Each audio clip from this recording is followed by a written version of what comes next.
Gallicano, Glendora versus Lydia Gallicano, for judgment reversing an order to dismiss a complaint of illegal rent charges and to award plaintiff $20,000. That was Judge Ruskin's bad decision that Glendora is appealing. Now this, the first bound copy of this, it costs $10 a book. You know, one of these things costs $10 a book, and you need about 12 of them. That's $120. I'm telling you, you have to be rich. Courts are not made for poor people. And courts will make you poor, and that's about where I am now. Anyhow, this was sent to the appellate division down in Brooklyn, and Mr. DeAngelis, I sent it to his attention, and he looked it over, and he says it's fine. And so now that was the dry run, because you don't want to do 12 of them, have anything wrong with them, have to pay it, have it all done over again. So I said, well, are you going to keep the record on appeal down there, or are you going to send it back to me? And he says, no, we'll keep it until the others come.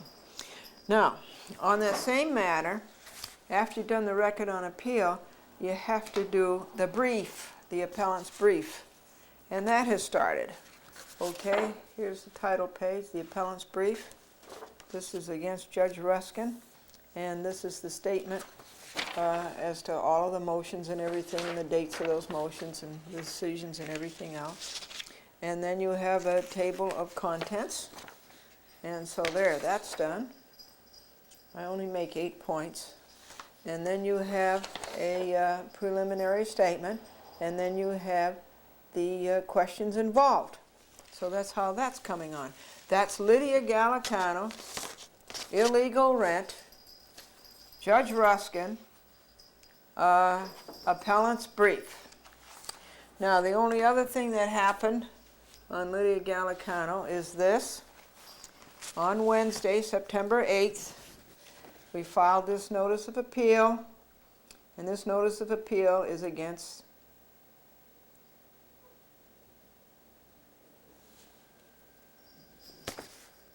Judge Donovan's decision of the punitive charges for the Con Ed. That was a suit against Lydia Gallicano brought by Glendora to pay, I think it was $10,000 punitive damages for Lydia Gallicano making Glendora pay the Con Ed charges outside of Glendora's apartment. So Judge Donovan made a bad decision there, and we are appealing that decision, and the notice of appeal went in 30 days from his decision, and that would be September the 8th, 93, Wednesday. Okay? And you have to have his decision. You have to have a copy of his decision.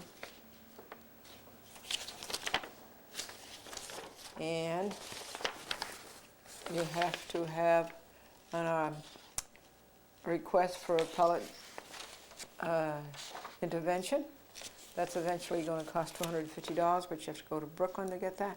And you have to have an affidavit of service that you served the notice of appeal on Lydia Gallicano and her son-in-law lawyer, John Ornberger. And that's all there is to it, except you have to pay $50. So let's see, it's $245 to get a case in the Supreme Court. It's $50 for the notice of appeal. Rip-off, consumer rip-off. And it's $250 to have the appellate division review it. So that's what's happened on Lydia Gallicano and Glendora and the week of September the 6th, 1993.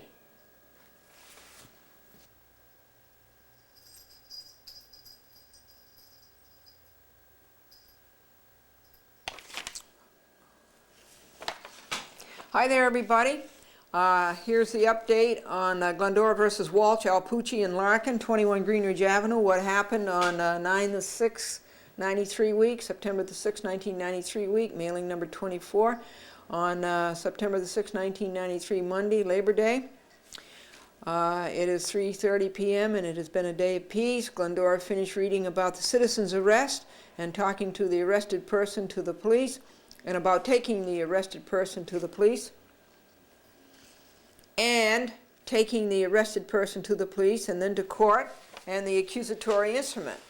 The what happened logs are all up to date. The shuffling of the Alpucci van and car occurred last night at 10:30 p.m. Franklin left a message on John Porzio's recorder that the illegal parking of 2 vehicles in 1 parking space by the Alpuccis and crowding one of the vehicles against our bedroom window wall has to stop.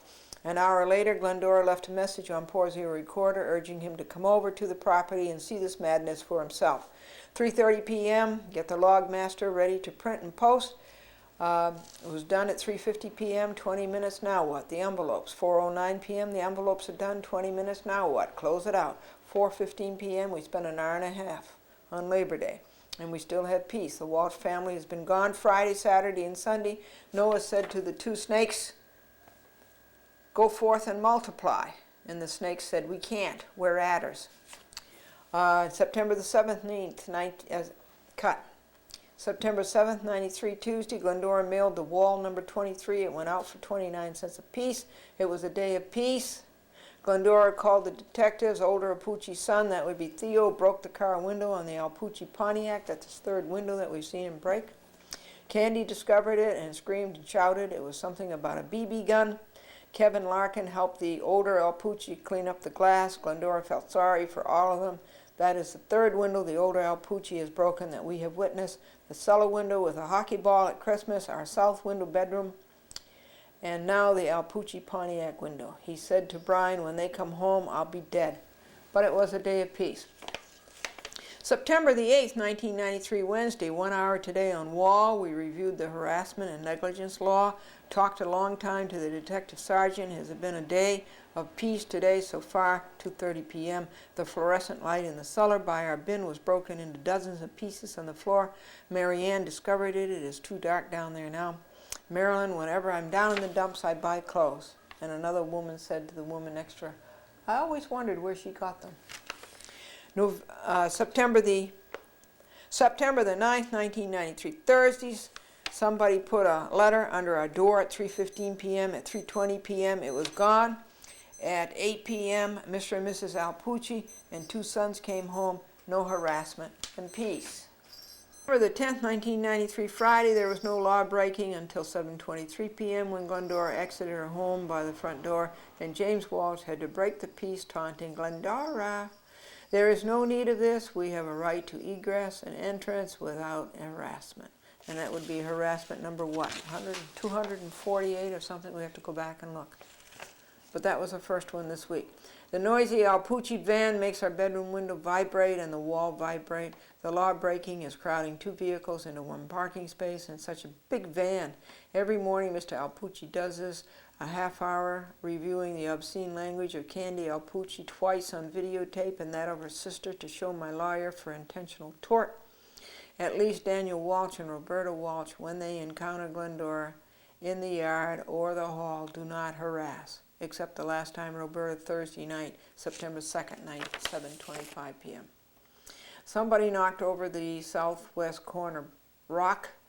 Thursday was a day of peace, Friday was not. James Walsh. It would have been a whole week of peace if James Walsh had not harassed. Remember, it was James Walsh who ruined the week of peace back in August, and both times, right at the last hour. Mrs. Alpucci, his father and mother taught him how to harass, and now since they have stopped, they can't teach him to stop. September the 11th, 1993, Saturday, it was a day of peace up until 7:45 p.m. when Candy Alpucci blew her horn as harassment, the horn of the Pontiac outside of our bedroom window. This is harassment point 5. I'll read point 5 to you. I'll read it to you right now.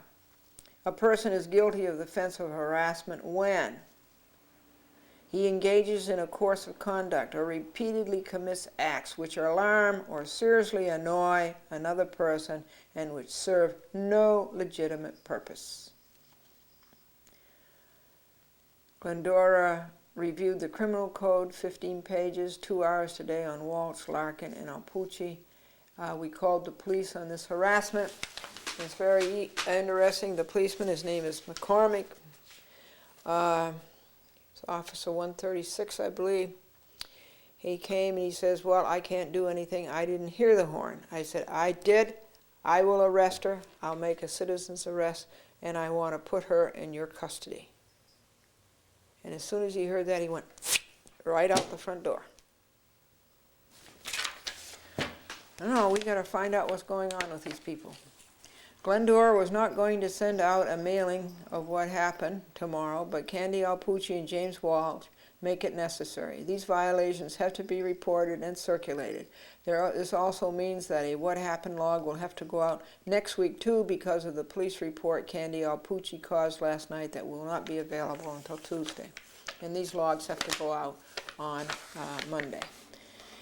8:30 p.m. Kevin Larkin started up his noise, voice noise, squealing, squawking, etc. Glendora had to go to bed in the living room, where it was quiet at 9 p.m. No letters were returned this week. This log is closing at 2 p.m. It is a day of peace so far. Candy Alpucci's real name is Nella. So we're going to stop calling her Candy. We're going to call her Nella, according to the first police report of April the 21st, 1993. She was the first one to call the police. Why cannot Mr. Alpucci buy a $20 parking space at the ramp at the end of Greenridge at Maple, 1 block away, and park his van there? Why not? And be legal. Apologies for the typos, no time to correct them. The time on Walsh Alpucci Larkin this week was 7 3/4 hours. Printing was $8, and postage is $6.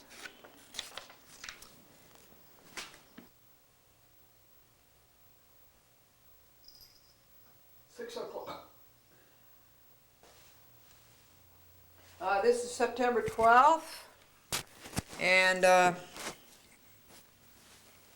there is still no decision in from Judge Rosado. Judge Rosado. That would be Glendora versus CBS Television, Howard Stringer, and Beth Bresson, and all those people. And the date that the decision was supposed to be in, the 60 days, was up for Judge Rosado on August the 16th. And here it is, 4 more days, it'll be a month. I really don't see how a judge can get away with that. And that's what's happened on CBS, Glendora versus CBS. On the week of September the 6th, 1993, that was Ginny Cat you saw on the desk. I was going to pick her up and show her to you. And you have to find her center of gravity, and that's her stomach. But as I was doing that, she walked on the control pad and she turned off the recorder. And she does that. She walks all over the telephone pads. She disconnects people. She calls people up. She redials them. And that's a chat with Glendora. Bye-bye, everybody. Keep the courage flaming.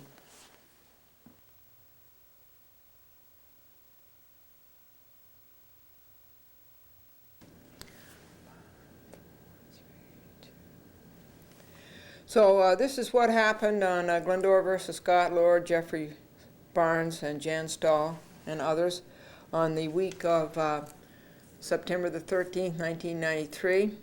September the 14th, 1993, Tuesday, I spent 5 hours going to Brooklyn to the Supreme Court of the State of New York, the Appellate Division, the Second Department, on 45 Monroe Place. It was fun to see all of the court officers, Pat and Jim and Tom and Howard. There's 2 Pats, a Pat boy and a Pat girl. And I went there especially because the presiding justice is Justice Rosenblatt, and he's the best one they have. He's almost human. So I went there and I watched the 4 judges and had a tremendously long calendar.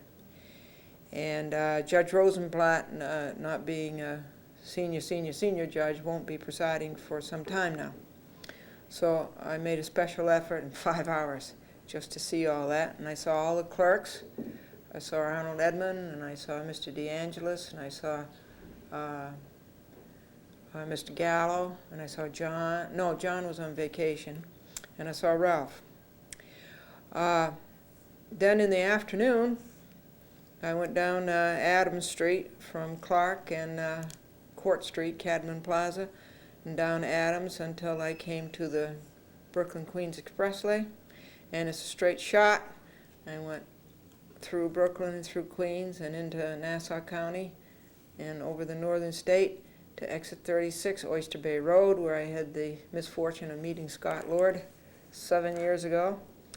And I went to Hicksville. I went down through Plainview first and to Hicksville. It's very pretty out there. And we made arrangements for the cable casting of a chat with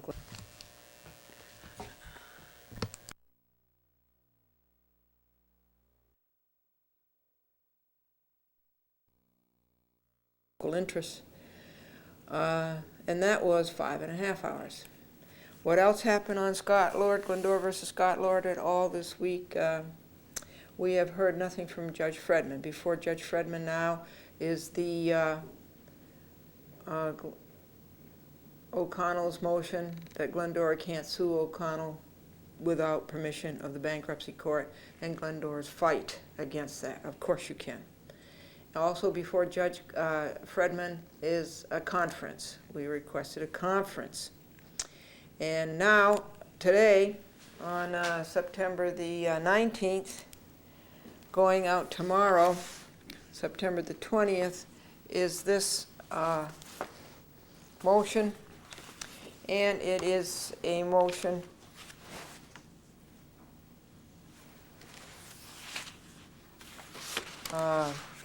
for a default judgment. My motion, I'll read it quickly to you. For a default judgment for the failure of defendants Scott Lord, Jan Stahl, and Jeffrey Barnes to answer timely plaintiff summoned with notice and complaint. So that's going before Judge Fredman. It's the same motion that went before him again, but when everything got so confused with this case being, when I took it out in the Supreme Court of the state of New York, and then O'Connell moved it to the bankruptcy court, and Judge Schwartzberg says it didn't belong in the bankruptcy court, and I moved it back to the Supreme Court, or Judge Schwartzberg did, and then Novinsky put it back into the United States District Court, and I got half of it out of the United States District Court, and the other half is still in the United States District Court. Well, it's really in hiatus right now. So that's that motion that's going out. And I'm not going to read it to you because you know it by heart now. You've heard it twice. It was the same motion I made to Judge Fredman before. It's the same motion I made to Judge Gattell before. But it became moot when Judge Gattell severed the case and sent half of it back to the Supreme Court. Yeah, as he says, it's a comedy of errors. Another thing that happened this week on September 13th, 1993 on Glendora versus Scott Lord is the administrative claims. I talked to all 4 agencies. I talked to the Executive Office of the United States Attorney. Yes, they got it. I talked to the Office of the United States Marshals. Yes, they have it.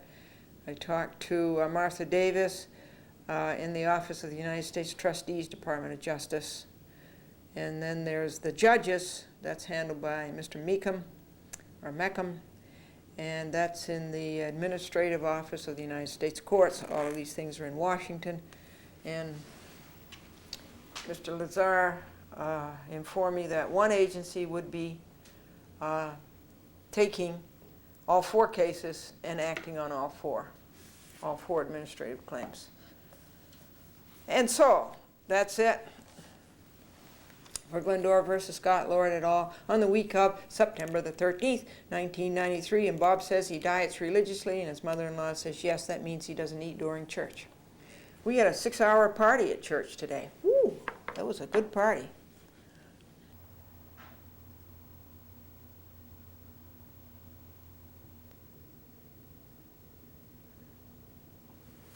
Now then, folks, what happened on Glendora versus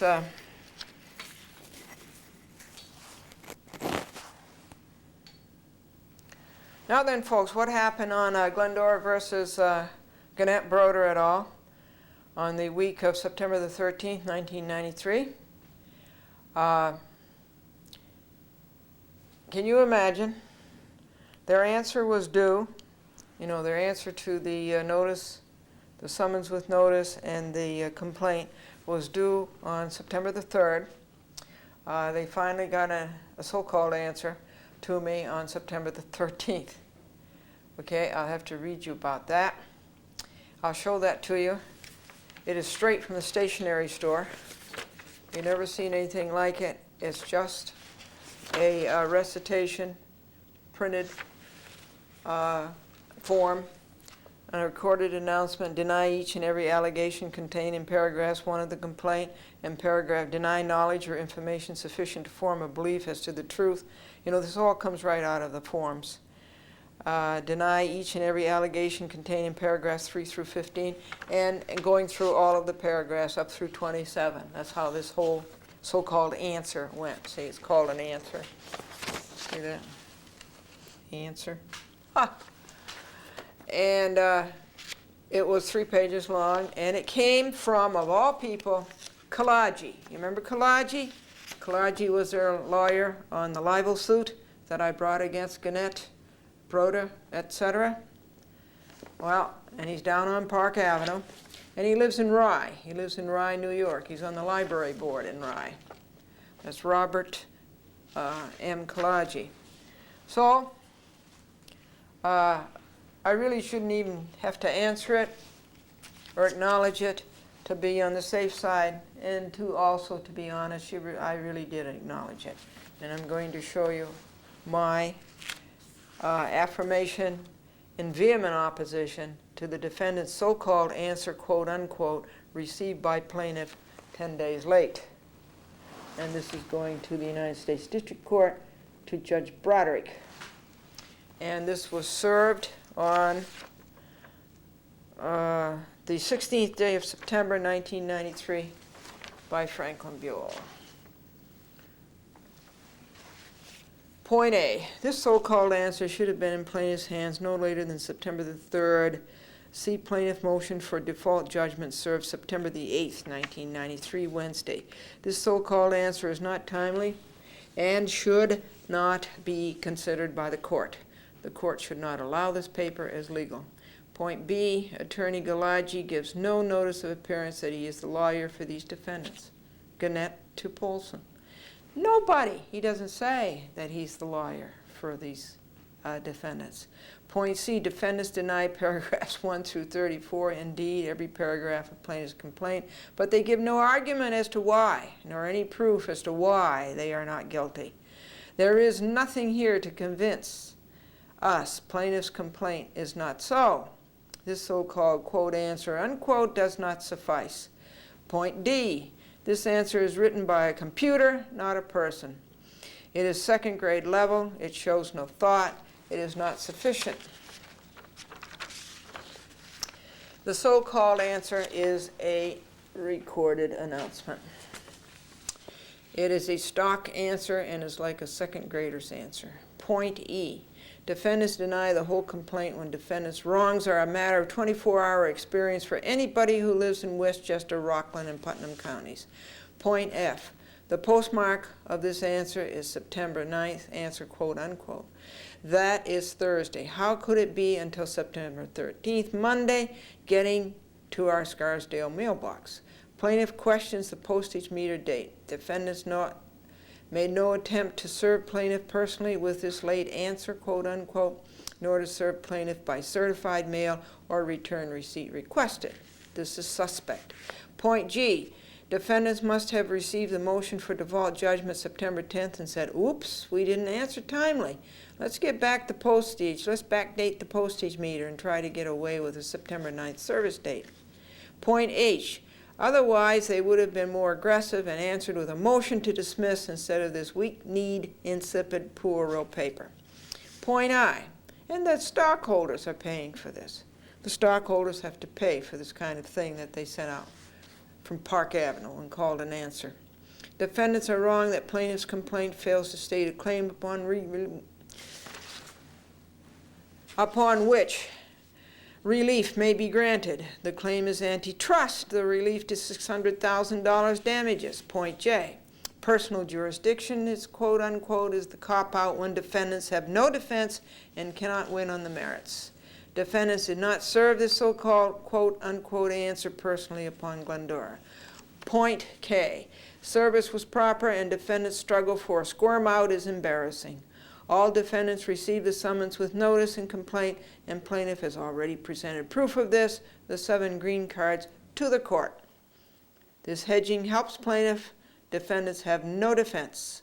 Point L. Plaintiff does not lack standing to assert the claims in her complaint. The law says so. Plaintiff read the law, and plaintiff has standing to sue, as she did. I even called the bar. I called the United States District Court to see if Robert Kalaji is privileged to appear before them, and he is. Point M.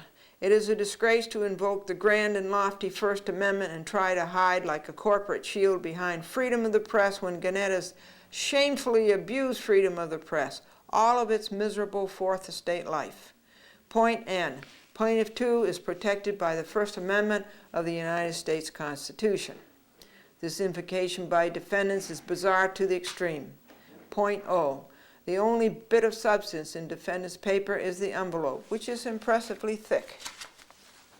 This is the only thing that has any substance at all, is this great big thick envelope, which the shareholders are paying for. Accordingly, the above paragraphs 1 to 15 state a cause of action in this matter of law. The plaintiff should be granted her motion for a default judgment for defendant's failure to answer the summons and complaint previously filed in this matter, and or in the alternative for summary judgment and the fees and costs of this action. Yours truly, Glendora. Subscribed and sworn to before me the 16th day of September 1993. Lee LaMonica. Oh, she was so nice. She's our banker at the Bank of New York at Church and Main Street in White Plains. And I couldn't get there until after I finished the editing at 7 o'clock Thursday. And she closed the bank at 6:30, I guess. So she took her notary public stamp home with her and made an appointment to meet us at her apartment, and came down in the dark, the cold, and the rain, and notarized this. It's terrific. That's above and beyond the duty. Okay, and as I tell you, that went out on September the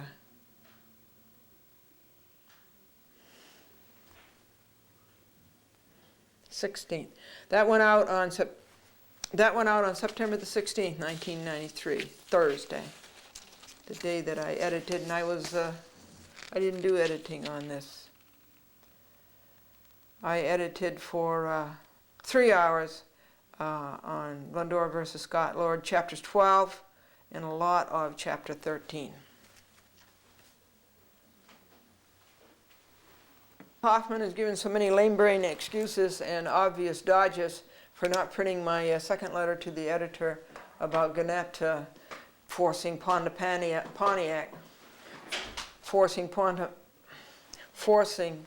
Pontiac into involuntary bankruptcy. And now he just hangs up. Gannett has had a good time this week with the 78 miles per hour of David Letterman right out here, a mile from right here, out onto where North Street and the Hutchison Parkway come together. It's on the borderline of White Plains and Harrison. So they've had a lot of fun with that. And Broda is writing a story in the Gannett paper, I have to show it to you, about the movie that is being made, and they're using the Gannett press room as a set to film this movie. And I point this out to you as you can see, I point it out to you as more narcissism, how Gannett loves to write about itself. And it's a 2-page story.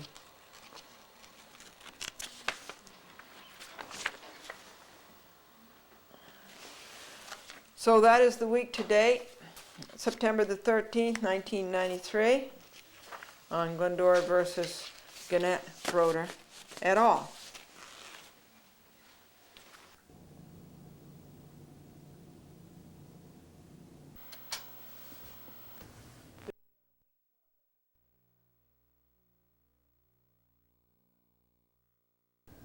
Glendora versus the DHCR.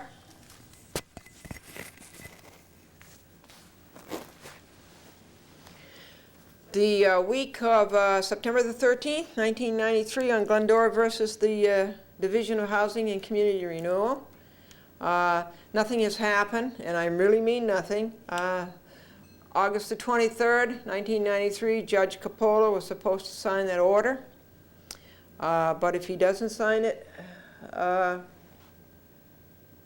don't know if that's so bad. But again it is, because I can't appeal his decision, which was wrong, very wrong, and it should go to the appellate division and be reviewed by 5 other judges.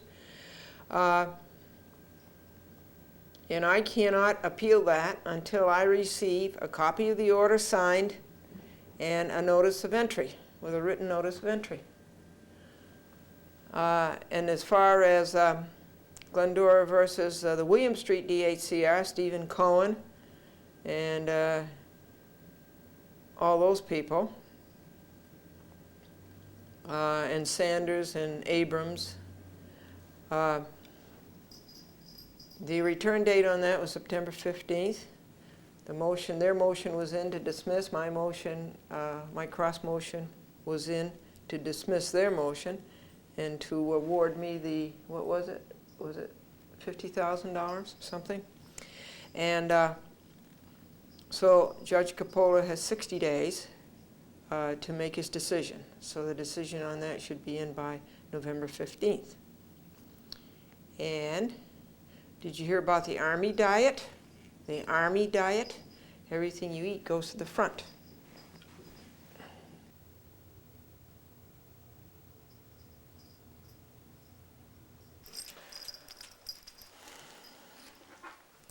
Ginny has decided to join us and is doing her ablutions.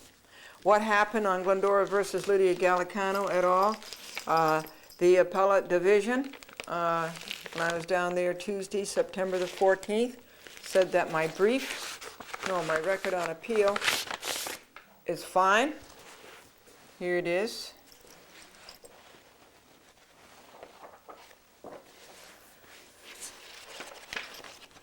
Oh, Ginny, you like that, huh?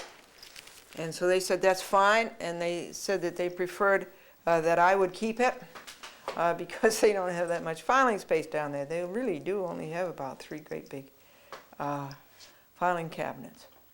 Now, so the record, that's the record on appeal on Glendora versus Lydia Gallicano et al. On the illegal rent, charging me rent illegally for a home that was registered as a single family and was illegally rented as a 2-family, and with no certificate of occupancy for 50 weeks out of the 52 that I lived there. And that's the Judge Ruskin's decision, which was wrong. And this is the appeal of that decision. I have 90 days to perfect the appeal, and I have to hand this in approximately November 1st. And now on the other part of the perfecting the appeal, after you do your record, which I just showed you, you have to do your brief.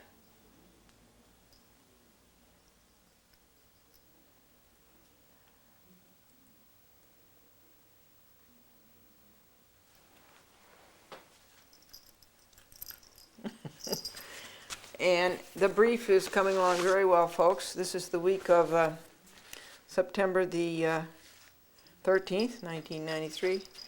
That's the title page. And here is again the statement pursuant to CPLR 5531. All that is what happened on such and such a day. When was the summons? When was the answer? When was what was the motion? What was the cross motion, and so forth? The preliminary statement. And what are the questions involved? And the statement of facts.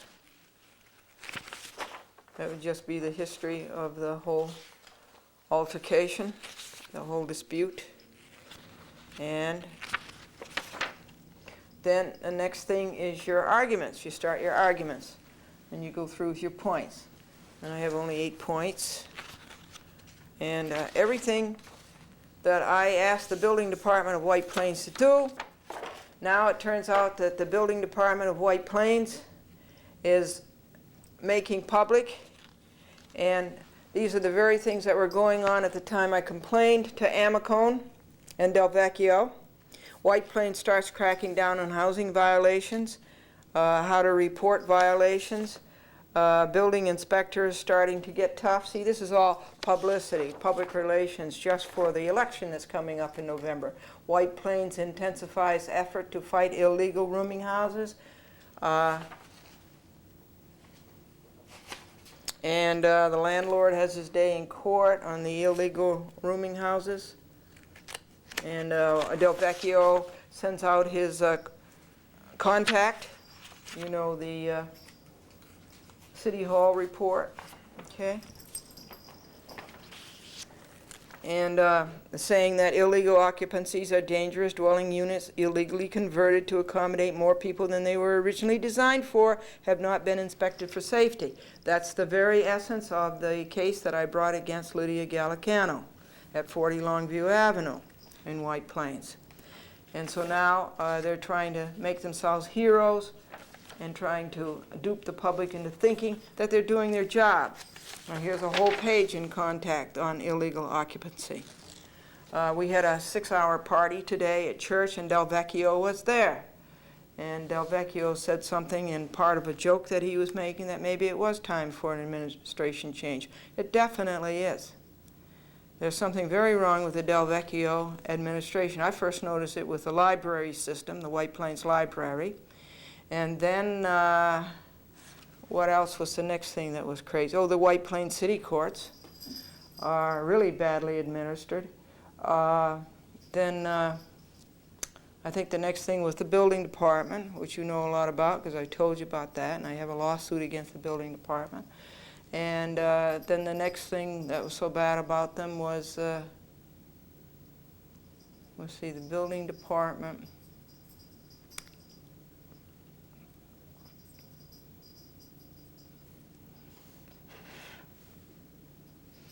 Well, the fact that they don't have any public meeting where you can go to a public meeting and stand up and say what's on your mind and address your government for the wrongs. I think the law department acts pretty screwy when you make a claim against the city of White Plains. They never seem to know what's going on. There was some other department. What was it? Yeah, the other department is the police department. I can't see that they're doing anything much since April the 12th, and here it is September. That would be 5 months on all of the evidence that I've given them, both on videotape and on audio tape and on paper. They really haven't done anything. So I think there's a time for a change. I just don't think that the Del Vecchio administration really is accomplishing much.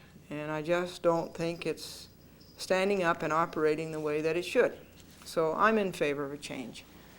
But when he said that at church today, I didn't say anything. It's going to be a very brief brief. This brief is going to be under 25 pages, double-spaced. So it's going to be very fast. And now when it's done, I'll read it to you. Did you hear about Charlie? He was on a diet, and the only thing he would eat would be bananas, and the only thing he would drink would be coconut milk, and he never lost any weight. But boy, you ought to see him climb trees.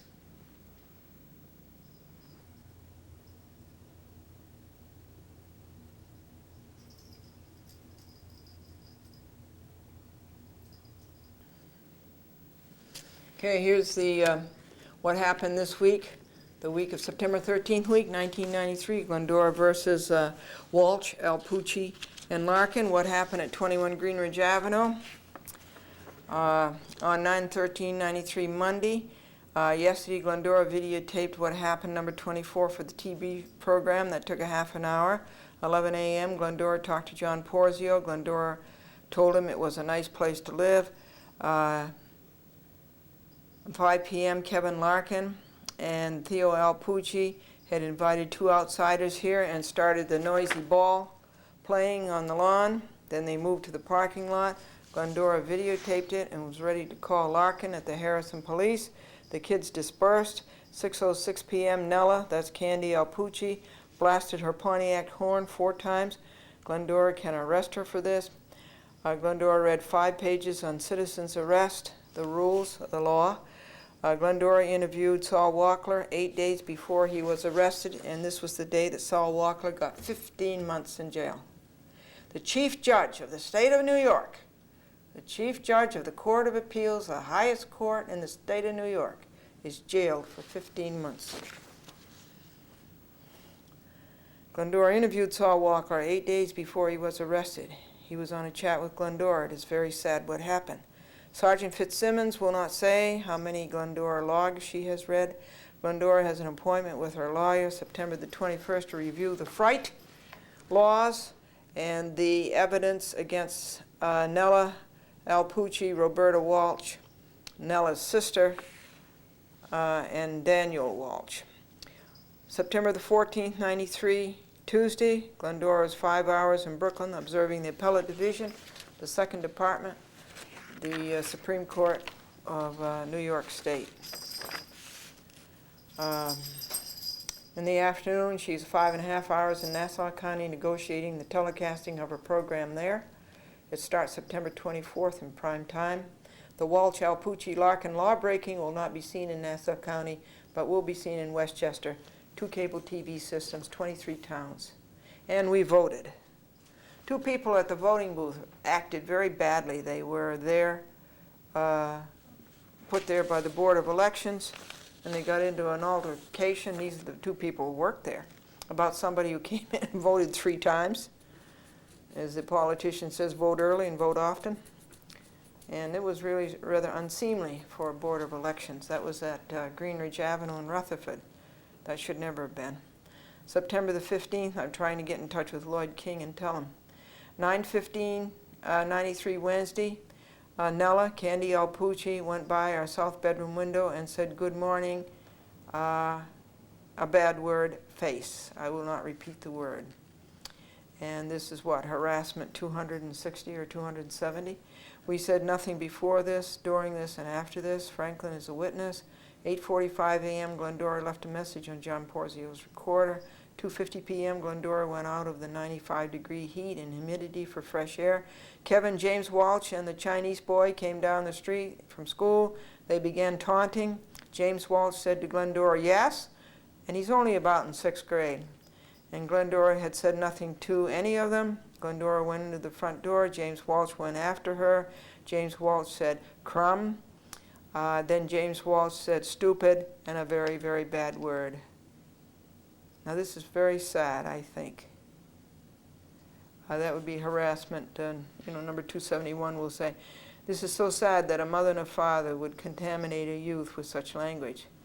Glendora's always said nothing before, during, and after these. 3 p.m., Kevin and Theo Alpucci started with their voice noise and a ball, and the Chinese boy was there. Glendora recorded it from her east window. They persisted. 3:36 p.m., Glendora called the Harrison police and asked for Kevin's father, Andrew Larkin. He would not be in until midnight, she was told. Glendora left a message for him that his son Kevin is causing an undue disturbance outside of my bedroom window. Soon after, whether this had anything to do with it or not, Kevin and the others left the premises. 4:44 p.m., they were back. Kevin shouted, "Let's go through the house." And so they come in the front door of this building, in which they don't live, and go down through the cellar, and then out the back of the building into the courtyard. And they made a lot of noise, and they were down there a long time. This would be harassment number 273. 6:15 p.m., Nella Alpucci Candy, outside our east bedroom window, blasted her horn twice. Number 274, Glendora recorded it from inside her bedroom. Candy went off into one of her vile and obscene harangues, which is on videotape, which you're going to see in here. Glendora recorded it both on audio tape and videotape. Her son Theo got into the act and was as silly as she was. That's harassment number 274. The landlord did stop the illegal parking of 2 vehicles in 1 parking space, so you got to give the landlord credit, and we thank you. Friday night, Saturday morning, Glendora met with a lawyer and showed him these videotapes of Walsh and Alpucci and Larkin of the fright and the mental disturbance. and the willful, the intentional torts of annoying other people. The time on Walsh today was 1.5 hours. 7:50 p.m. Ferdinand Alpucci came home in the van and blasted the horn 16 times. Nella Alpucci, that's Candy, came down and moved the Pontiac, and she went by our south bedroom window. She blasted the horn 6 times. This is on audio tape 489-1. These are harassments number 275 and 276. There was peace the rest of the evening. On September the 16th, 1993, Thursday, it is 11:24 a.m. There have been no harassments and other law breaking. Glendora got the videotape list, what to show the lawyer Saturday morning. Glendora read 5 sheets of federal law on fright and mental disturbance. The time on wall today so far is 1 hour. When Nella says to Glendora, get a job, look at the ads in the newspaper, you never had a mother, you don't have kids, God is punishing you, Glendora suspects these are all things people have said to her. And very often a person will pass on such comments to somebody else, trying to free themselves of the blame. Telling Glendora to get a job is not very smart. Glendora is way above that. She owns her own business, Glendora TV Ads. In fact, the day Nella told Glendora that, Glendora made $700. Okay, now we go to page 3, and this is the police report. And this was Officer McCormick. And that was on the 11th of September 1993, Saturday night at 8 o'clock, when Candy Alpucci willfully, designedly, and maliciously blew her horn, blasted her horn under our bedroom window. And the officer says, I went to 21 Greenridge Avenue, apartment 2A, and spoke to Glendora. She stated that Candy Alpucci, apartment 4B, drives her white Pontiac down the driveway and blows the car horn. Mrs. Buell stated that she would like to make a citizen's arrest. I advised her to contact the detective division. I spoke to Mrs. Alpucci, and she stated that she taps the horn, when entering the driveway because it is narrow and children play in the driveway. Well, she doesn't tap the horn, she blasts the horn. And this is a lie, because blowing the horn to warn children are not supposed to play here. The landlord has said so. This is not a playground, it is a residence. Car horns are warnings to prevent automobile accidents. They are not for getting people to come down from their apartments. And the police have said so many times. And here's page 4. Glendora was busy on the phone all day, 100 calls, and editing videotapes for a TV show. She did read 5 pages of federal law on the fright and mental disturbance Walsh, Alpucci, and Larkin are causing. The federal law is just the same as the state law on this, so we can prosecute them either in Westchester Supreme Court or in federal court. There is no diversity of citizenship involved, but there is the violation of a federal law, and the minimum they can be sued for federally is $10,000. And the minimum they can be sued, Franklin picked up the police report by McCormick from Nella's horn blowing and intentional infliction of emotional distress and disturbance, a man who fixed Glendora's car and the fix did not last and who refused to make it good. Glendora sued him in Yonkers Small Claims Court. The man decided to pay. He paid the $101.88 instead of go to trial in Yonkers on Thursday. He told Glendora of his experiences in court when his house was robbed. He carries a gun. Glendora made him copies of the citizen's arrest rules. He would be good at it. He is big, muscular, angry, and physical. September the 17th, 1993, Friday, Uncle Ozzie, Nella's brother-in-law, blew the horn of his wife's tiny white car. Nella got into the car as they left right under our south bedroom window. Ozzie blasted the horn for a long time, and you will hear that on audio tape. It came through clearly. Glendora played the audio tape on John Porzio's recorder.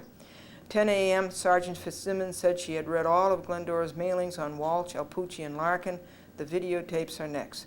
3 p.m., James Walsh uttered another stupid, bad word, as he went up the stairs. Number 277, harassment. 6 p.m., Ozzie was here again. He has been here 3 times today. He doesn't even live here. He's always driving into the driveway, and there's no visitor parking. He just cannot comply. He and his wife came in the old Cadillac. They blew the horn. That was harassment number 278. Glendora taped it. The wife and Ozzie made harassing remarks to Glendora. Number 279, there has been strict compliance all week with the Alpucci's not parking 2 vehicles into the same parking space. The van is here. The white Pontiac is elsewhere. We thank you. September the 18th, 1993, Saturday, Glendora brought the logs up to date and finished reading the laws so far on federal fright. The time, federal fright. On federal fright. Time on wall today is 3 hours. A lawyer is coming to look at the videotapes. Glendora has to set up the monitor and the remote control. Did you hear about the Army diet? Everything you eat goes to the front. Uncle Ozzie drove the old Cadillac into the yard again. He should not do that, and he blew the horn under the window to our south bedroom. Glendora and the lawyer spent 2 hours looking at the videotapes of Walsh, Alpucci, and Larkin breaking the law on fright, intentional tort, and mental disturbance. We also looked at the logs and heard the audio tapes of the Alpucci horn blowing and Uncle Ozzie. Glendora has received her lease renewal form, and she will renew the lease. September the 19th, 1993, Sunday. There were 3 Salem cigarette butts on the cellar floor. There was a cigarette burn on the cellar tablecloth. There was, for the 6th time, the big globs of black lint, and guess who left those there? We had a 6-hour party at church today, and the time on Walsh, Alpucci, and Larkin was 3 hours. Susie Oppenheimer was at the party at church, and also Alfred Del Vecchio. And the time on Walsh, Alpucci, and Larkin this week is 10 hours, and Bob says he diets religiously, and his mother-in-law says, yes, that means that he doesn't eat during church. Now here's some of the federal rules on mental or emotional disturbance without physical effect. You can bring a cause of action if somebody disturbs you emotionally, even though there's no physical contact. Although some forms of mental or emotional disturbances are recognized as real harm or damage, the well-established general rule is that liability may not be predicated upon the negligence of an actor where the resulting damage is merely a mental or emotional disturbance. This general rule is applied where the mental or emotional disturbance is not accompanied by a bodily impact. The state law and the federal law are exactly the same on this, and it is not attended or followed by an injury to the person or body of the plaintiff, and where there is no other legal injury or cause of action, or other element of recoverable damages upon which a cause of action might be predicated. In such cases, the rule of, I don't know what that rule is, cut. A suggested explanation of the distinction made by some courts based on whether an impact accompanies a mental or emotional disturbance is that the physical impact operates as a voucher for the truth of the plaintiff's claim, but it doesn't have to be there. Doesn't have to be any physical contact. The rule denying liability is really narrow in scope. In many jurisdictions, the rule is confined to cases involving negligence. This is not a case of negligence. Cut. This is not a case of negligence. This is a case of willful, intentional tort. And to cases in which the mental disturbance does not cause adverse physical effects. If the wrongdoing is intentional or reckless, the actor may be liable for a severe emotional disturbance. And let's see.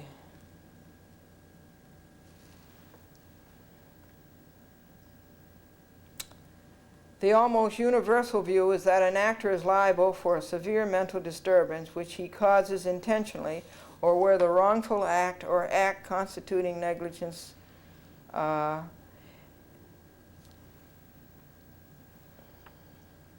additional indirect authority in support of the view that there is liability for an intentional wrong which causes mental disturbance is to be found in the cases which state that there can be no recovery for a mental or emotional disturbance in the absence of any element of willfulness, wantonness, malice, insult, abuse, or inhumanity. Now that's what we have here in the cases of Roberta, Daniel, and James Walsh, Candy, Theo, Alpucci, and to some degree the Larkins.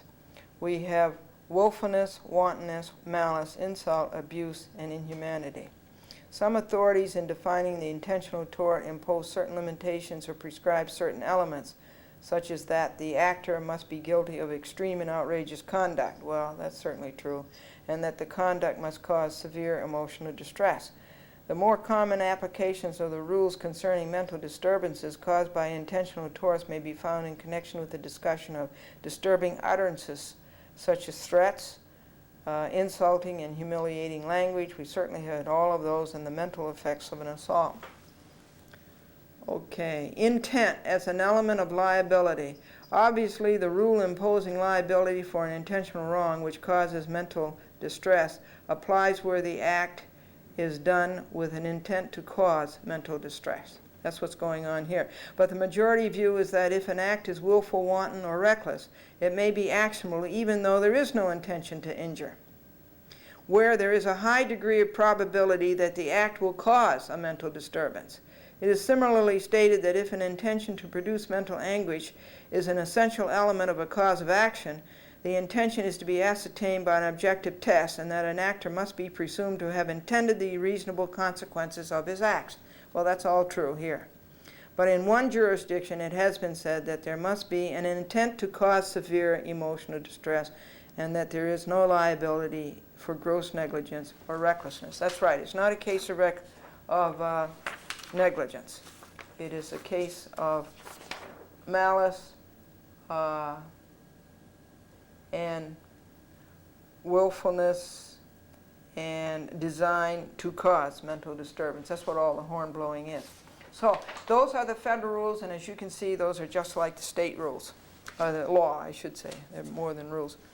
And this log is going out to these 22 people as soon as it is printed. Okay, that's what happened, Glendora versus Walsh, Alpucci, and Larkin on the week of September the 13th, 1993. And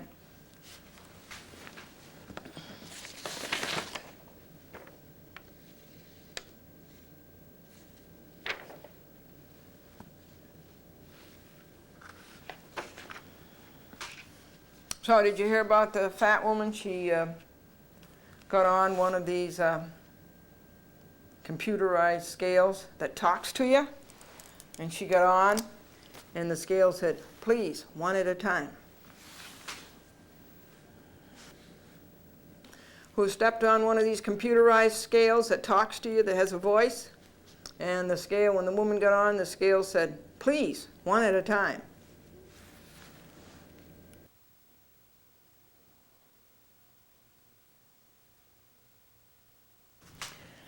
And now, folks, what happened the week of September the 13th on Glendora versus Philip Amicone, Mayor Del Vecchio, and the White Plains Building Department. This is Judge Garine's bad decision, and this is the notice of appeal. And it was appealed on September the 17th, 1993. And that's as simple as the notice of appeal is. It's probably the simplest legal procedure there is, but it's the one that's the most strictly adhered to, 30 days, and that's all you have. And you have to enclose with that the bad decision. And finally, their lawyer, the White Plains City lawyer down in Manhattan, you know, why do they have a corporation counsel? You know, we've gone all over that. And have a lawyer down in Manhattan. It just doesn't make sense. But anyway, he handed in the copy of this decision, and he took 30 days to do that. And he probably did it on purpose, but then that's against the law too. He has to let me know in 30 days or less so that I can appeal it. It says so right on the decision. And so he let me know on the same day that I appealed it. Wouldn't you know? Isn't that crooked? And he has to provide a written notice of entry, which he did. It amounts to putting an X in a box. I don't know about these lawyers, and I don't know about this whole legal system. Now here's something new. They make it as hard as they can for you. They have a new form, request for appellate division intervention. The nickname for that form, the initials are RADI, R-A-D-I. And so they got this new form, and it's 22 inches long, and nobody has a copy of it, and it's supposed to be a Blumberg form, but Blumberg is way back ordered on it, so there aren't any copies available, and nobody will give you a copy, and you have to run around, anything to make it difficult for you. And a request for a judicial I mean, appellate division intervention was something that you used to do down at 50 Monroe Street at the State of New York Supreme Court, appellate division, second department in Brooklyn. And when you went in there and paid you $250 so you could appeal, that's when you handed in your RADI form. But now you have to hand it in with your notice of appeal. It's really a simple form. It's really sort of elementary, listing who the plaintiffs are and who the defendants are, and that's on the caption, and the addresses of the lawyer and the addresses of the plaintiff. So there it is, the 4 pages of the new RADI form, and that does away with this old RADI form, which used to be just 1 page. And the back of that page was how you'd taken care of the request for a transcript. And this page, this is the old RADI form, and the pre-argument statement. That's the way it used to be. And you have to put in your notice affidavit of service that you served this on the other side. So he's going to be surprised. He thought he could outfox us by the appeal, but it's going to be appealed, and that's it. And here's the, it costs $50 for the appeal, and it costs $250 to file your request for appellate division intervention. So this whole appeal process costs you $300, and it costs you another $200 to print. You'll have to have the record on appeal. You'll have to have about 12 copies of that, and you'll have to have about 12 copies of the brief. So if you get out of that for $200, you're doing well. And here's this screwball written notice of entry right here. That's all it amounts to. You see the little box? It's filled in, and a copy of the order. And it says right up here, to commence the statutory time period for appeals as of right, CPLR 5513A, you are advised to serve a copy of this order with notice of entry upon all parties. And you know when this was mailed? It tells you right here. It was mailed on the 15th of September, and the appeal date was up the 18th, which would be a Saturday, so you'd really have to appeal it on Friday. I guess they would let you appeal it on Monday, but he was trying to get away with a fast one. Okay.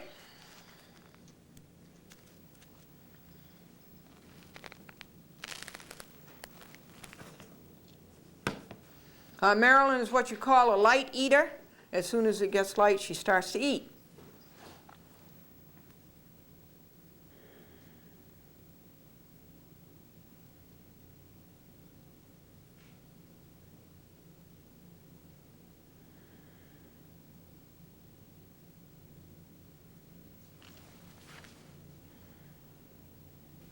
And what's happening on Glendora versus CBS and Beth Bresson and Howard Stringer and all those bad people? Nothing. The week of September the 13th, 1993, Judge Rosado is still working on the decision. And that's ridiculous. He was supposed to have the decision by August the 16th. He's 1 month late. He's breaking the law. A judge is breaking the law. So that's what happened on Glendora versus CBS on the week of September 13th, 1993.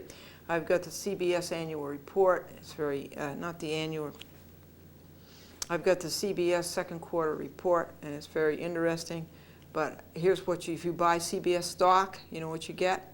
You get 25 cents a quarter. You get $1 a year. So it's that's your quarterly dividend, and it's a quarter and then some.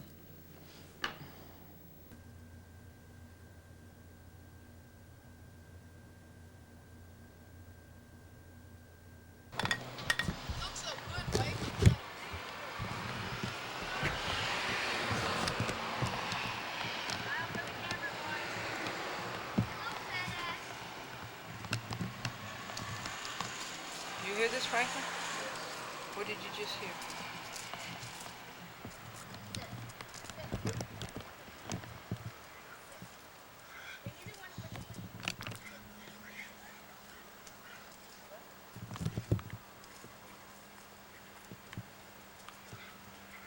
Why don't you put your camera away way. You're just annoying everybody. I'm on camera!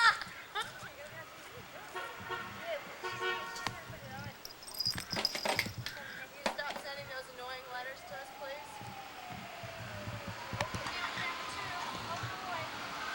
Oh, goody, goody gumdrops! Sit. Sit.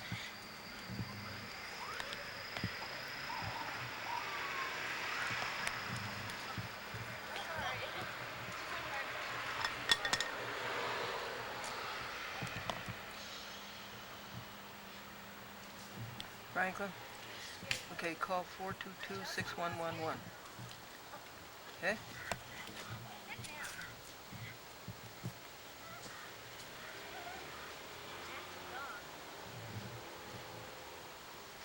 How about a close-up?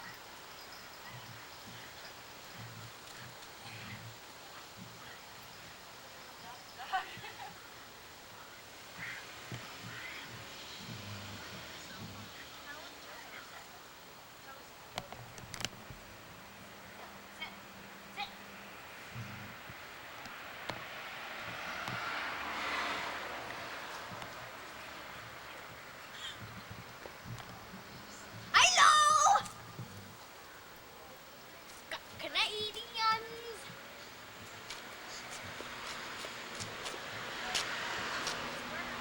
Ma, she's videotaping us.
Hello! There she goes. She's videotaping.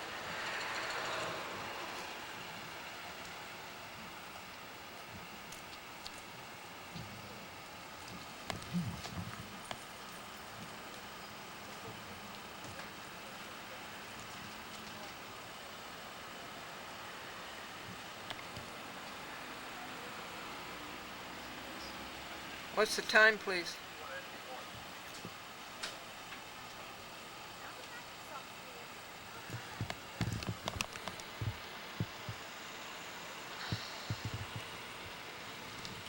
(3:36 p.m.)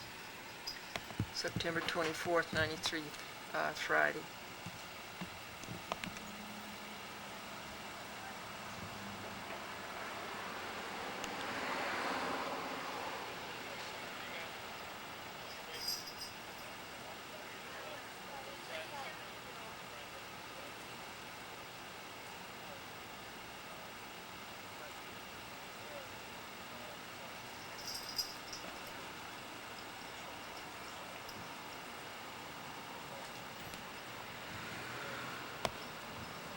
(3:39 p.m.) and both police officers are just leaving. And gathered on the front lawn are Roberta Walsh, the woman from 2D, Chelsea the dog, the black boy, the Chinese boy, James Walsh, and the curly blonde boy who showed up here yesterday and did the same kind of harassing.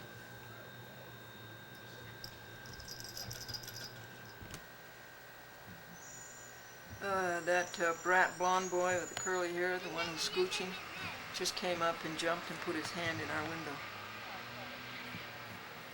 Here's Glendora evicting us again. She has a problem. That's James Walsh. There's James Walsh. What? Yeah, what?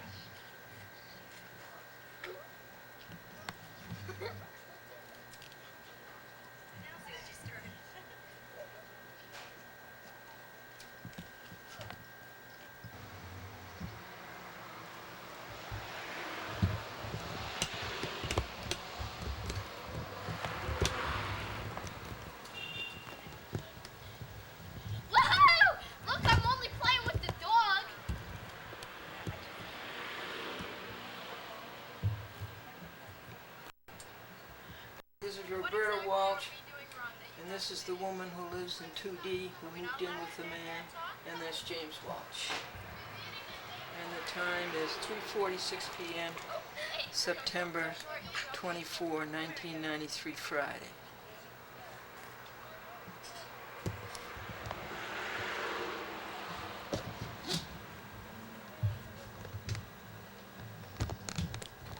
And that is Roberta Walsh, of course, on a cigarette.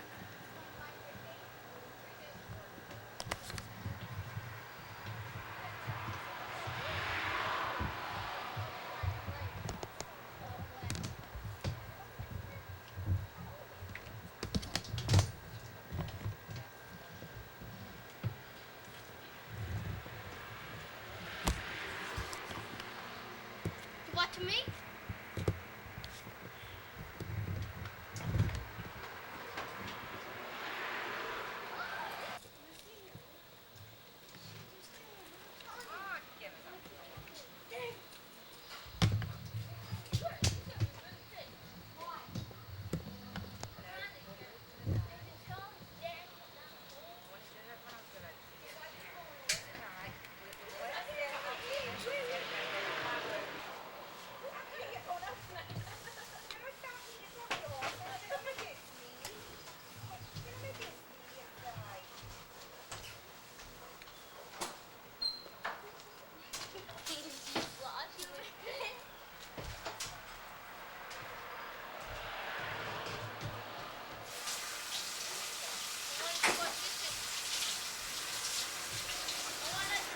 Okay, the time is 4:20 p.m. And the blonde, obnoxious boy, so intrusive with such a big mouth, is back harassing again. There he is.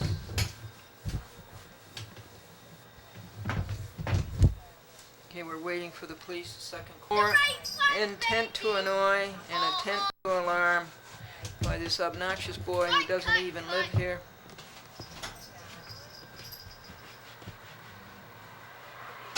Serving no legitimate purpose.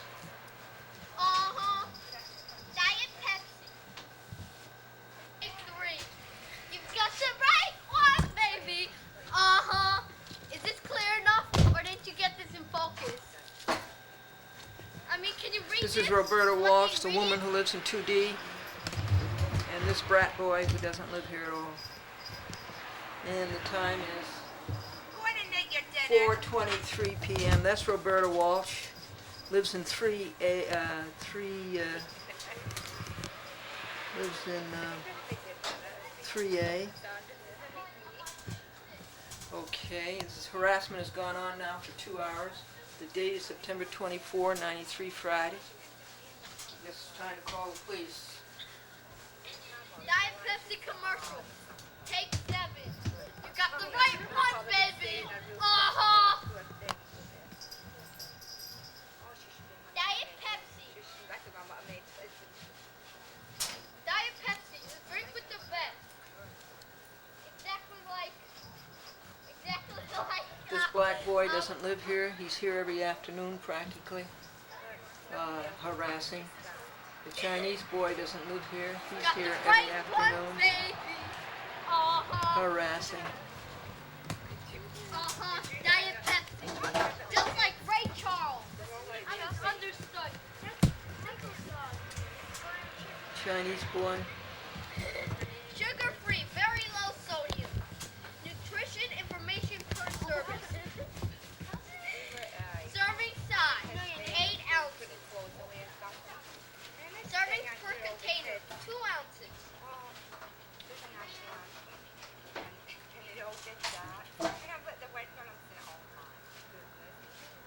I know. And then you know, before I gave them the stuff, it goes in the bowl. And I was like, God, this candy at her window. And I'm at his bedroom window. And then, yeah, when he was funny doing it, I said, You've got the right one, baby. Uh-huh. Diet Pepsi. Calories per serving, 0 ounces. Carbohydrate. You You know, carbohydrate is very bad for you. See, it's gone learning about health. And health is very interesting. Are you getting a good shot? Could you please double check, please? Suppose I had Santa. Come on, put us on a picture in the window. Andrew's doing that. Who's that?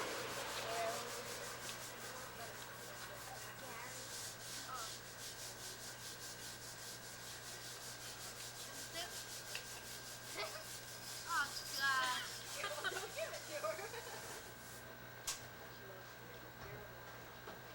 She thinks it's Did she go to sleep?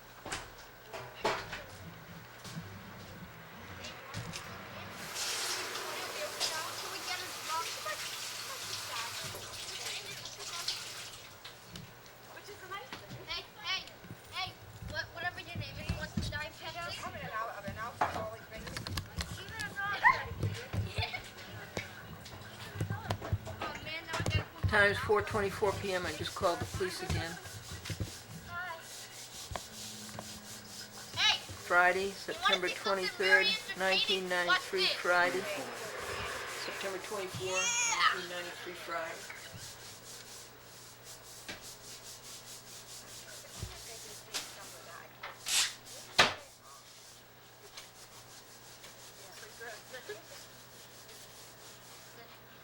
Look, I want you to leave that alone. That I consider done. It's not going to get any better. We've got all of this here to do.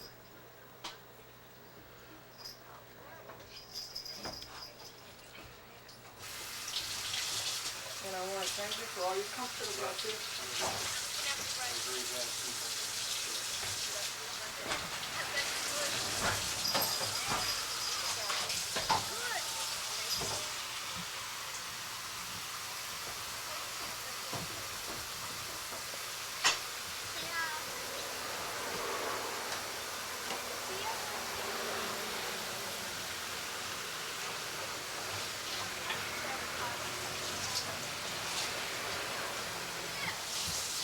You got the right one, baby!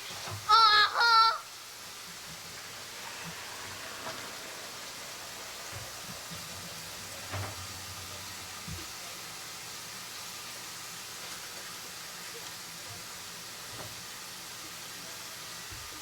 Bouncy, no more to say.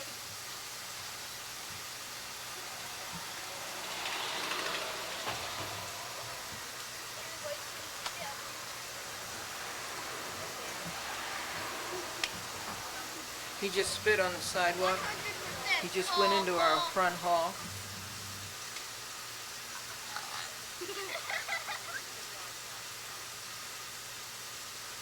He just belched.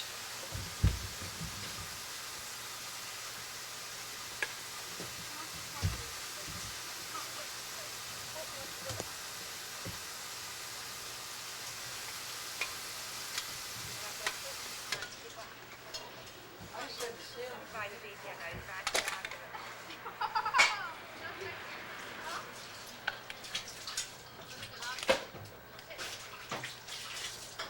Look, it's ripped in half, lady.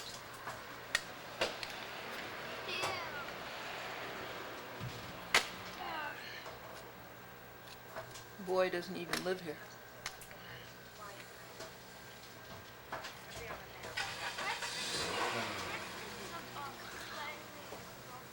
No, you're not sick.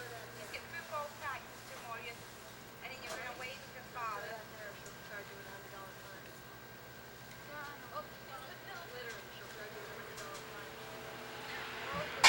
What did you say I was gonna do? Oh, right, you're gonna pay $100, but you're gonna film it. Huh?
Chinese boy who doesn't live here.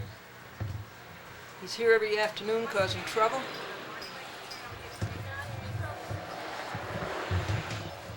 Gowns, letters. Johnny, you better go on tape. Smile for the camera. Take my good son. That's Daniel Walsh, who taught his son to say F-A-T-A-S-S and stupid B-I-T-C-H.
Hi. Here, come here. This seems to be the problem. Well, just one.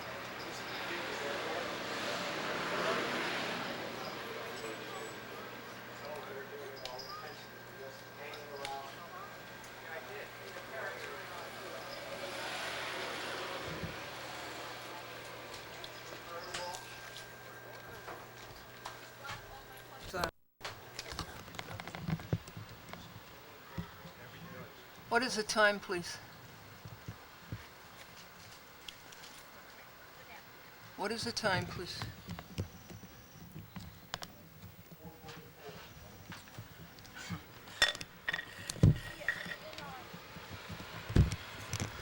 Time is 4:44 p.m., September 24th, 93 Friday.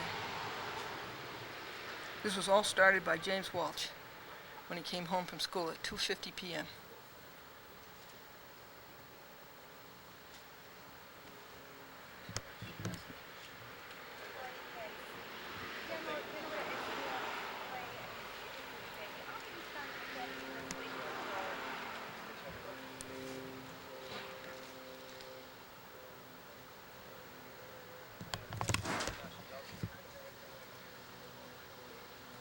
What was his badge number, Frank? Just 61, wasn't it?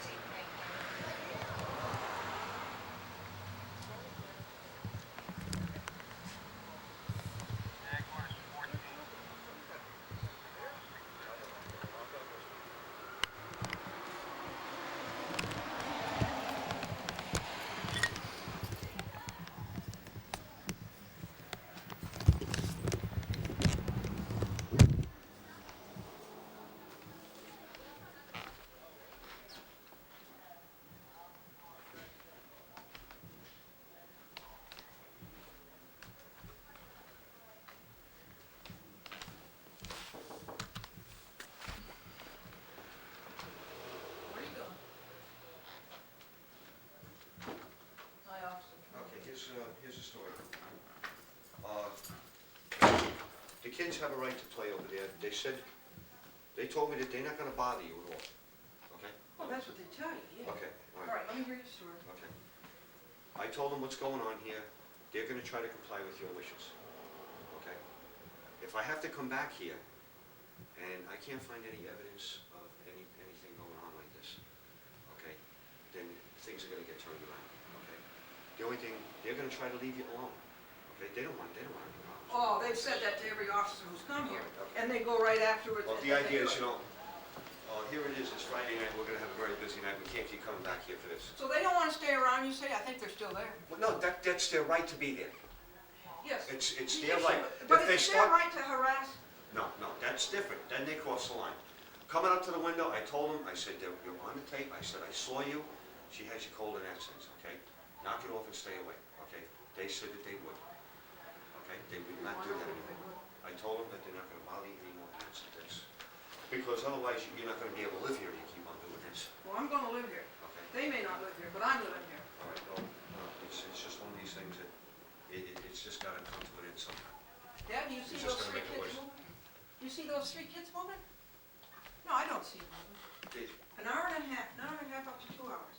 It started at 2:50 He p.m. said that they said they wouldn't bother by yelling and coming up to the window. Right, that's gonna end, that's gonna end now, okay? Listen, I want to thank you very much for coming. You're welcome. I wish to thank you for what you did. That's all right, take care.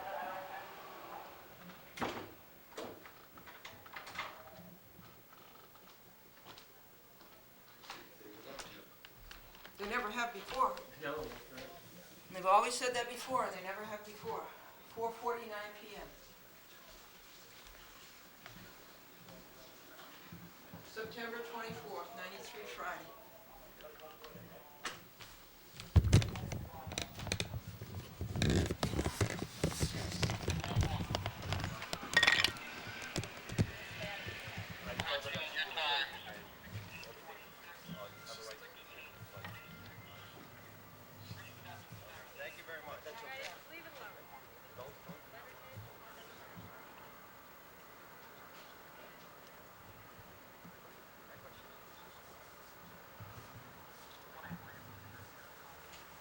Can you get me a new battery, please?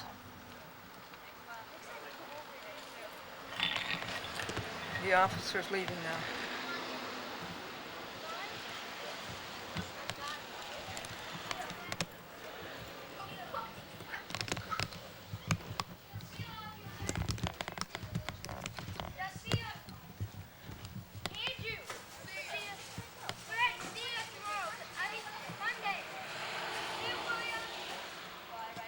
That black boy's name is Andrew. That black.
Candy's sister who just came into the yard and blew the horn.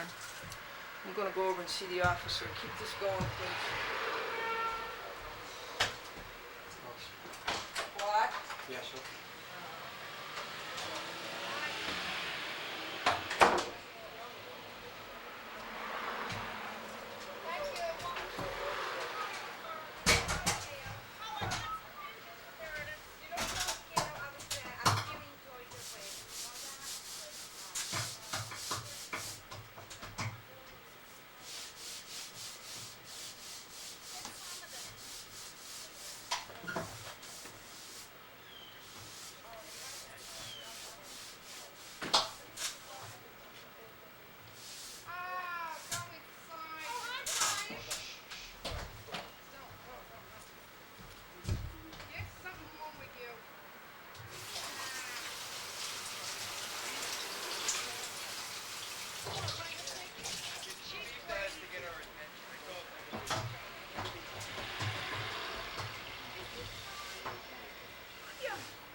Sister who blew the horn. The officer heard it, saw it with his own eyes.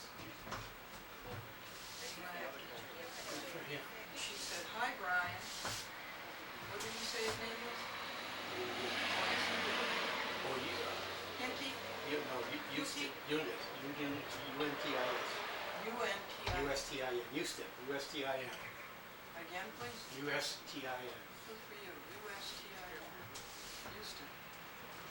Badge 161.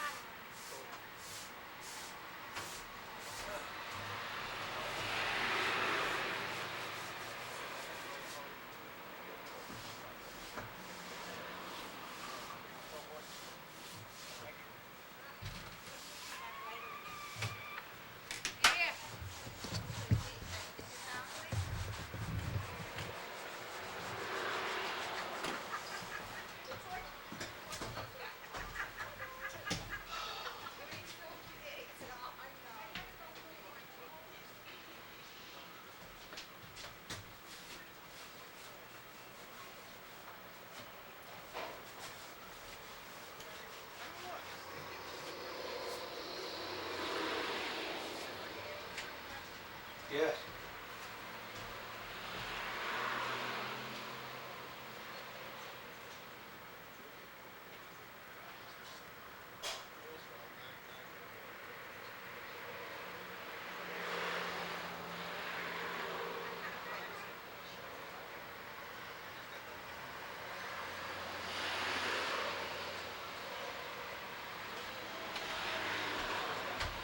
Vigorous.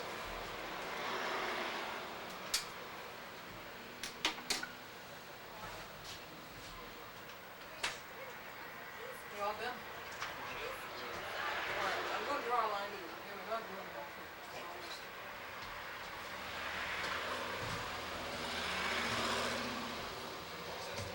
The policeman is gone. Time is 5 p.m. Camcorder's going.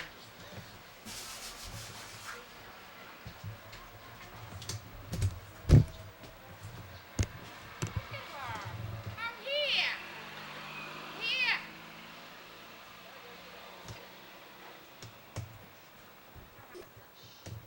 That's I do what I want. This is my right under the First Amendment to call her a motherless son of a bitch. You hear me? You fucking douchebag, you. Every morning. I never made that. I need to keep it.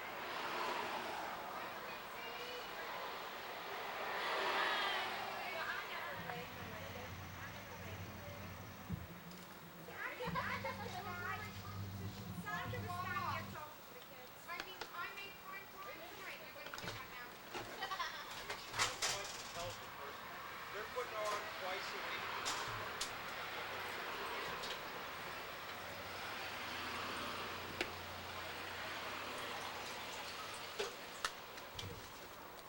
I go, morning, something.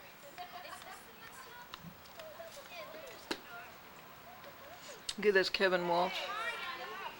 I mean, Kevin Larkin. Candy is telling everybody how she made the obscene sign this morning.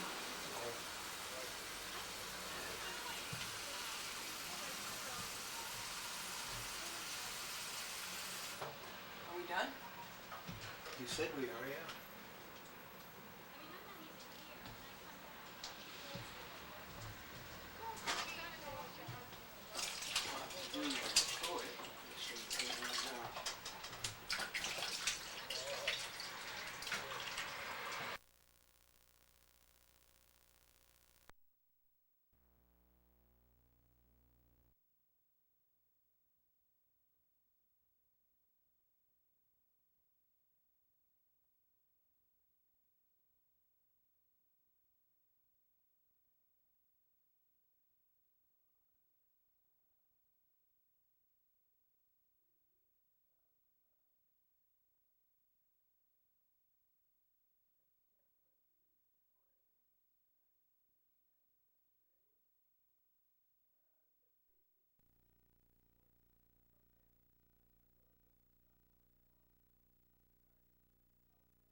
to pay Glendora.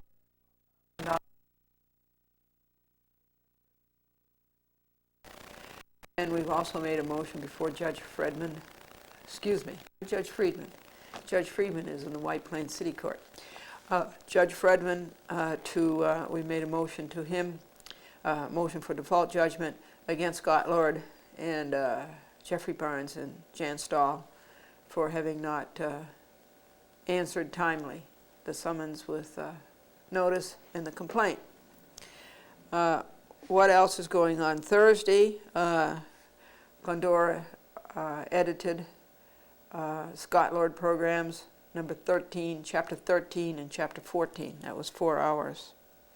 As far as the feds go, we're waiting to hear from our administrative claims to the court, the Office of Court Administration, United States Courts. That would be Mr. Minkham, and that would be because of the two judges, Hall and Duberstein. And then on the marshal, we're waiting for the marshals to take care of the administrative claim. And then we have the 3 United States trustees, Jones, Kavanaugh, and Neil Mann. Now Friday, I did a lot of telephoning to tell people in Nassau County that the program was going to be on at 10 p.m. on Channel 25. And one of the people I called was Teresa Kavanaugh, and she came to the phone and she mumbled about 10 words and then she hung up. She acts in a very strange way. This is not the way an assistant United States trustee should act, working for the Department of Justice of the United States.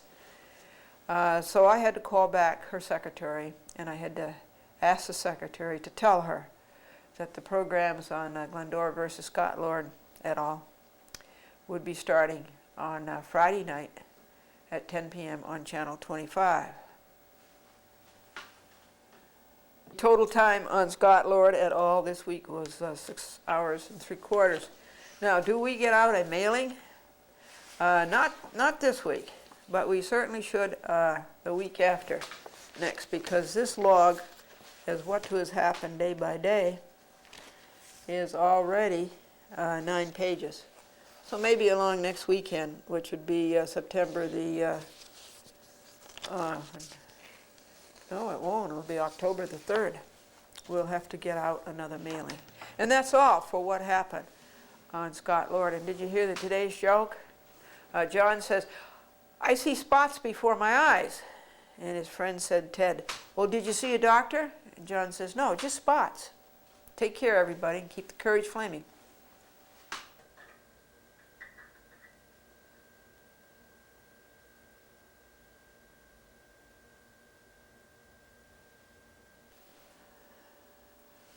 And And the biggest thing that happened on Glendora versus Gannett Broda et al. Is that Gannett has not opposed Glendora's motion for default judgment. And that was a motion to award Glendora $600,000. And the return date on that was September 20th, but Gannett has not got anything in to Judge Broderick. Monday, Glendora will go over to Judge Broderick's chambers or call on the phone and find out what's happening to that judge. We're waiting for Judge Broderick to rule on Glendora's motion for default judgment. The first chapter of Broda was played in Long Island, in Nassau County Cablevision. And it was on Friday night at 10 p.m. on Channel 25. We're going to have to send out a log on Broder because the, see, it's so big and fat, and you can't have them too fat. And have you noticed that I've lost 5 pounds? I'm down to 145 now. It's up to page 15. The problem is that my husband is 6'1", and he lost from 150 pounds is his weight. And he went down to 142 pounds, and so I have to keep putting food into him, and that throws me off my diet. Okay, now, was there anything else to tell you about Broder? On TCI Cable TV in Westchester, Broder's Chapter 41, 42, and 43, 44 have been handed in and will play during the month of October. On Cablevision in Harrison and Port Chester, Broder Chapter, what would that be now? That'd be 37, 38, 39, and 40 will be playing there the month of October. And down in Manhattan, there aren't any Broders playing. And there's only 4 more chapters left so far. Chapter 47, is that right? 41, 42, 43, 44. Chapters 45, 46, 47, and 48 are videotaped, and they're waiting in line to be played. But those are the last 4 chapters. I hope, but it keeps going on here. We have to see what Judge Broderick's going to do. And a joke of the day, the doctor told Charlie, he says, you take one of these pills every day for 30 days, and you walk a mile a day, cut. The doctor told Charlie, you take one of these pills, take 1 pill a day for 30 days, and every day you walk a mile. So about a month went by, and Charlie called up the doctor and says, hey doc, what do I do now? He says, I'm out of pills and I'm 30 miles from home. Take care.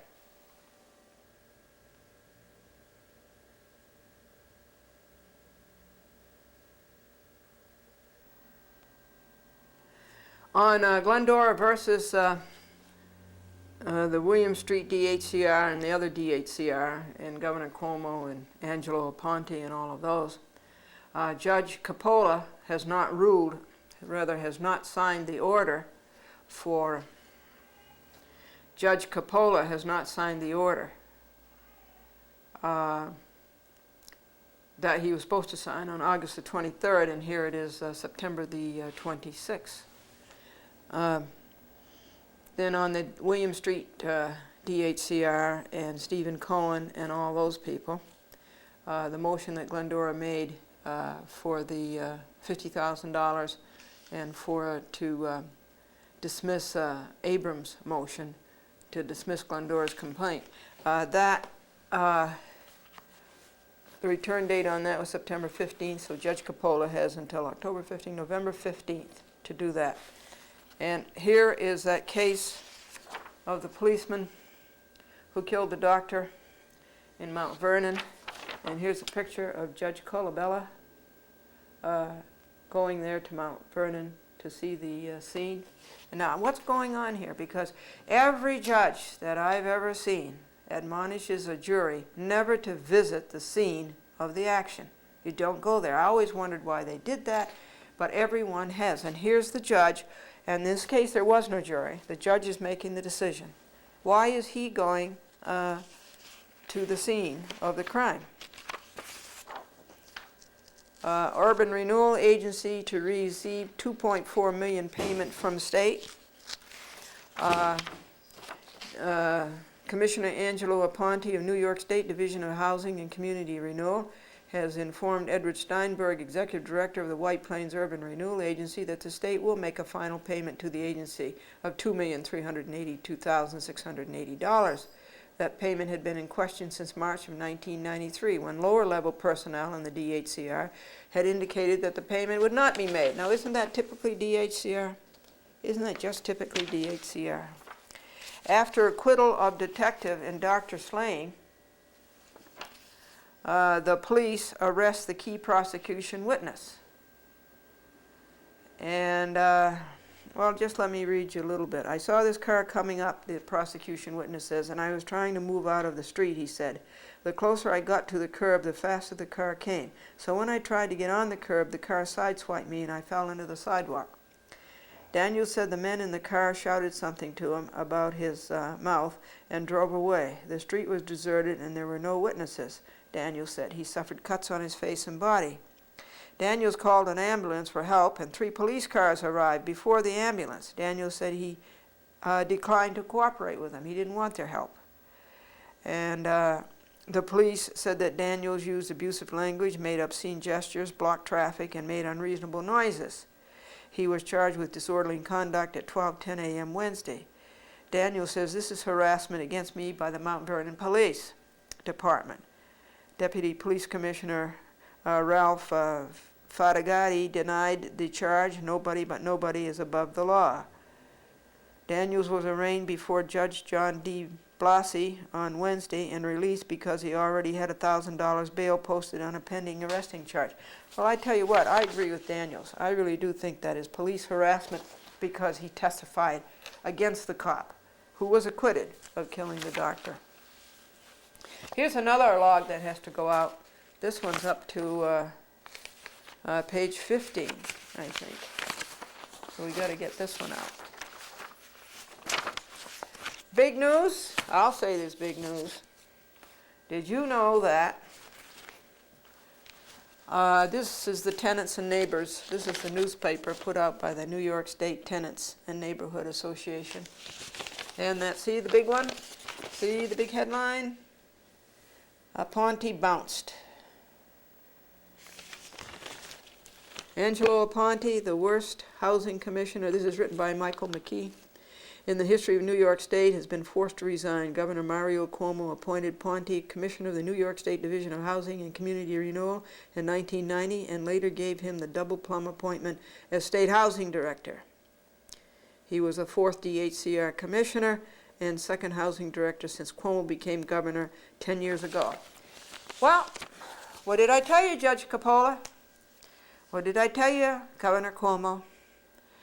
That is certainly the case. So Aponte is out. And that's what these lawsuits are about. I think that's everything on Glendora versus the DHCRs.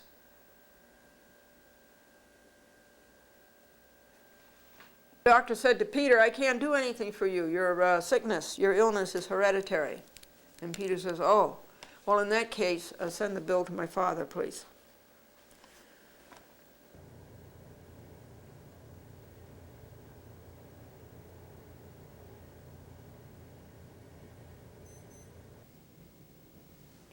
Okay, the news on Glendora versus Lydia Gallicano et al. Is that the appellant's brief for the illegal rent case and for the appeal against Judge Ruskin has been all written and all typed and is very, very little. Isn't that nice? And I'll read it to you when it comes back from the appellate division. It's only 18 pages. And I've sent it to the appellate division, and they're going to look it over and tell me if the procedure and the forms are right. And then when they send it back to me, I'll read you the brief. That does not have to be perfected until November the 13th, 1993. You have 90 days to perfect it.